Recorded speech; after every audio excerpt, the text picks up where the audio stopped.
I found a series of 4 articles, one just from a few hours ago, and the other, actually it's 3 articles. Two are from 2013, and I think the contrast will illuminate for you the real story going on in Venezuela.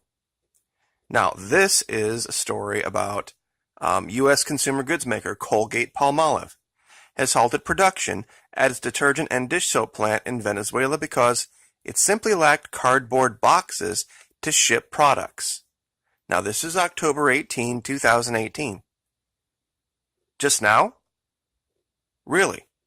So the country's been socialist since, what, 99? So it's taken it 19 years for that evil, almost nearly a quarter century, evil, terrible, horrible socialist model to kick in and destroy the business? Let's keep reading. The plant in the city of Valencia stopped operations on Monday, Union Representative Carlos Rodriguez said in a telephone interview. Its cardboard provider, Ireland's Smurfit Kappa, halted production in Venezuela last month after government authorities took over its local unit. Now, I'm sure there's a lot of people going, see. Well, the reason that the government takes over these places is because these companies have either we're going to operate at X amount of profit or we're not going to operate at all policy. Meaning they had everything they needed to do the cardboard boxes with. They just weren't going to do it because they didn't think they could make the amount of profit they were entitled to do it. You see, and that's the fallacy. That's the problem. Is that when you decide to withhold goods and withhold products from a society simply based on profit motive, yeah, that's a problem. Smurfit Kappa was one of the few remaining shipping materials manufacturers in the OPEC nation. Colgate is attempting to import cardboard boxes from neighboring Colombia, Rodriguez said. Rodriguez said the lack of cardboard prompted the company to push up vacations for the plant's 77 workers. He said a Colgate toothpaste plant was still operating, but had enough cardboard stock to cover only one more month of production. Now, think about that for a minute. What's being said in the background? They have all of these production plants, and they have workers who have vacation time. Like I said, Chavez took over with the new model in '99. It's 2018. Does that sound like some shit job? Colgate-Palmolive did not immediately respond to a request for comment. The company has 5 plants in Venezuela, including a soap factory that stopped operations more than a year ago. Multinationals in Venezuela have drastically scaled back operations as the socialist government's currency controls have made obtaining raw materials difficult and an economic collapse marked by spiraling blah, blah, blah, blah, blah. Okay, currency controls. This is one of the big things I haven't addressed that a lot of people have said are the problem and that they never work. Well, the reason that they never work is right here in this 2013 article. Now, this is when this all started to begin to spiral out of control. Now, this is before the U.S. decided to allow big oil to sell on the world market. This is before a lot of things had happened. Before the price of oil went down. There were problems. There were artificial shortages created by the producers in this country because they didn't like the policy of price controls. You see, the price controls weren't causing the shortages that they thought they would have in order to pressure the government. So they were taking products and they were hiding them and they were hoarding them and keeping them back and not selling them because they weren't making the profit they thought they wanted to make on them. See, they've had things they knew the community needed. So they felt like we should be able to mark this up exponentially until it gets to the point where they just don't sell it anymore. We're going to charge the maximum amount possible. It's called predatory capitalism. They were trying to go in like Walmarts do and put all the little businesses out of business like they have in this country, run at a loss, charge whatever they want, and then mark everything up. Now here, everybody was laughing at Maduro when he was talking about this CIA plot for chronic shortages. Let's read the article. Once again, this is, let me see if I get the date right here. It is 2013, Thursday, 26 September 2013. It's the rainy season in Venezuela, and Pedro Rodriguez has to battle upturned manhole lids, flooded avenues, and the infernal traffic jams in his quest for sugar, oil, and milk in Caracas. His daily battle to find food is not new, but it's getting worse. There is something about finally having enough to make ends meet and being unable to buy what I need because it's gone missing. To finally have enough to make ends meet and being unable to buy what I need. Wait a minute, back up. You mean that in the last 12 to 13 years, the financial situation in that country had turned around to the point where people had plenty of money, but then all of a sudden, oh no, there's shortages of goods? That's interesting. I thought socialism caused poverty. Absolutely not the case. 55-year-old removal man, I'm assuming trash removal man, who makes an average of 500 pounds a month. And down there, that was a lot of time. I'm thinking that's what that is, 500 pounds. I haven't lost hope that things will get better, but sometimes the end seems nowhere in sight. Venezuelans have faced shortages before, so rehashing old strategies such as substituting rice for, I guess this is manioc, or going to informal street vendors, now pay attention here, who resell oil, milk, or flour at a higher price comes easy. Now imagine if you were going into Walmart, then they said they had a sale on ABC thing, and they were gone. Everything of that thing was gone. And you went down the road, and there was a guy who had his van out, and it was completely chocked full of that thing, and he was selling it marked up 3 times. You know what you would do?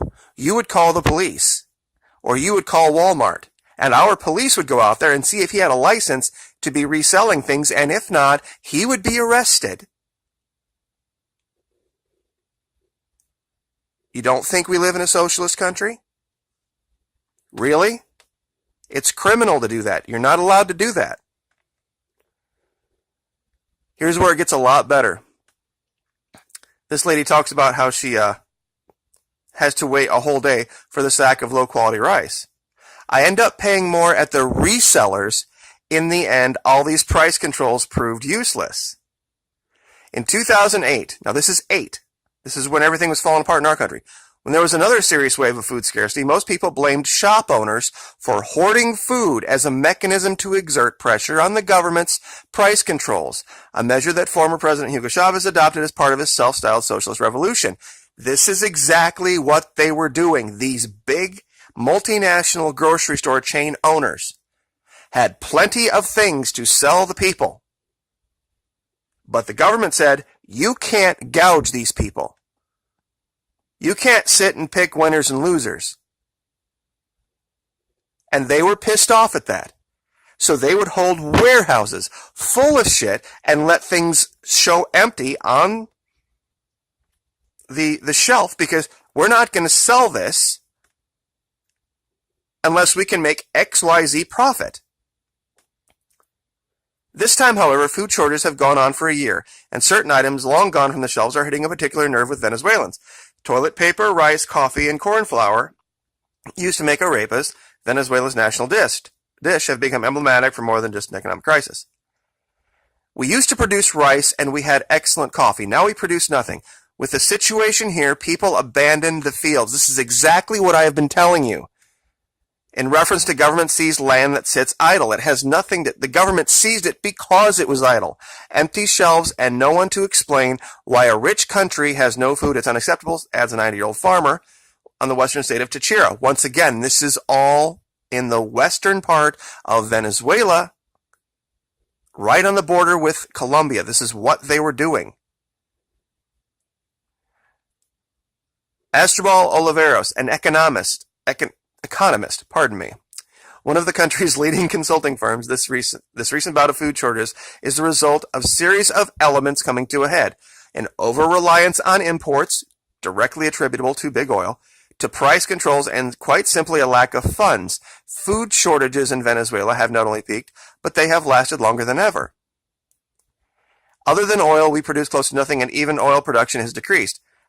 And this is something that I wish a lot of people would understand. This was 2013. Economies around the world were starting to slow. And the U.S. and Iraq and Saudi Arabia all put their foot on the accelerator and glutted the world market with oil, driving the price of oil down. Other than oil, we produce close to nothing, and even oil production has decreased. There is a lack of hard currency. And in a country that imports everything, this becomes more evident with food scarcity.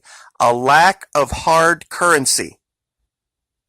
This is what I was telling you with those, not the map, but the other maps that showed these paramilitaries, these right-wing paramilitaries coming out of Colombia, going into Venezuela, buying up all of those goods, taking them back across the border into Colombia, opening up these black markets where they charged 10 times as much and only took bolivars. They were attempting to rip the hard currency out of the country because that's what caused our Great Depression here in this country in the 20s. It was one of the leading factors in the Depression was the lack of hard currency. Now, for Oliveros, an additional cause for the shortage of basic food staples is the decrease in agricultural production resulting from seized companies and land expropriations. More than 3 million hectares were expropriated during 2004 to 2010 because they were setting fallow. It just took them that long to get people to work the lands. That and an overvalued exchange rate destroyed agriculture. Yes, the exchange rate absolutely did destroy agriculture. This is what happens to a lot of small countries because their currency actually becomes overvalued very, very quickly. Things inside their country become very, very expensive. It's cheaper to import than it is to produce. That's a perverse model that kills off any productivity. All right. Scarcity index. I want to get down here to where they're talking about. Okay. But despite the severe scarcity, Venezuelans are not going hungry. This was 2013, not going hungry. The Food and Agriculture Organization has said that the Latin American nation more than halved malnutrition indices to less than 5% since Chavez came to power. And it gives partial credit to the government-run network of food distribution chains known as Mercal, which delivers subsidized food in shops across the country. We do that here, but you just don't see it.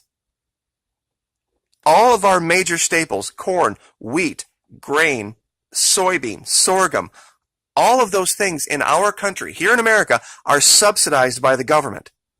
And anything made with those things enjoys a lower price on the shelf because of it. Even soda, high fructose corn syrup, is cheaper because of the subsidies the U.S. government pays to its farmers. Maduro said here in 13, the food shortages are being artificially induced by the opposition. He claims they form part of a wider plan concocted by the CIA to destabilize his government, sabotage the oil industry, and trigger power cuts, all of which have come to pass, and now we have videos proving it. During the reign of Hugo Chavez down here, this country went from one of the worst as far as starvation goes to one of the countries down there where it didn't even exist. And here the UN congratulates Venezuela for reducing hunger. 17 June 2013. On Sunday, the FAO, the UN organization that specializes in nutrition, included Venezuela in a group of 18 nations that have cut their number of hungry people by half over the past 20 years. And like I said, this is 13. 14 of those 20 were under Chavez.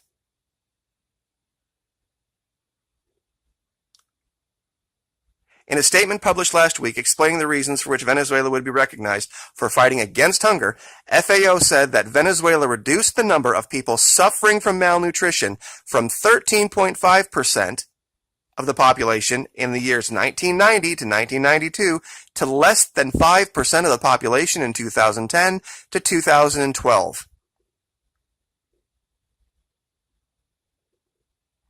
And why is that? Mercal, that network that we just talked about, sells goods for prices that can be up to 70% cheaper than the regular market price. And that pisses off the multinational grocery sellers. They hate this shit because they think that starvation should be something that you earn profit off of. And I ask you again, what if when you went into a grocery store in this country, our country, for example, that they were allowed to charge you whatever the hell they wanted based on how much they thought you needed the item? And like I said, it is illegal in this country to go rent yourself a moving truck, go down to your local Sam's Club or Walmart if they're having a sale, buy up all of everything on the first day and go 3 blocks down the road, put up a sign that says this thing 3 times as expensive. The police will be there very quickly, and you will be shut down because you need a license to do that. And if you don't, once you have the license and all this kind of stuff, you can't do that. That's illegal. But that's what exactly was going on in Venezuela. Resellers, black markets. So, anyway, 17 minutes. I will link these articles so that you can read them for yourself from 2013 and 2018, but it shows a great contrast of what the real problem was. So, like, share, subscribe.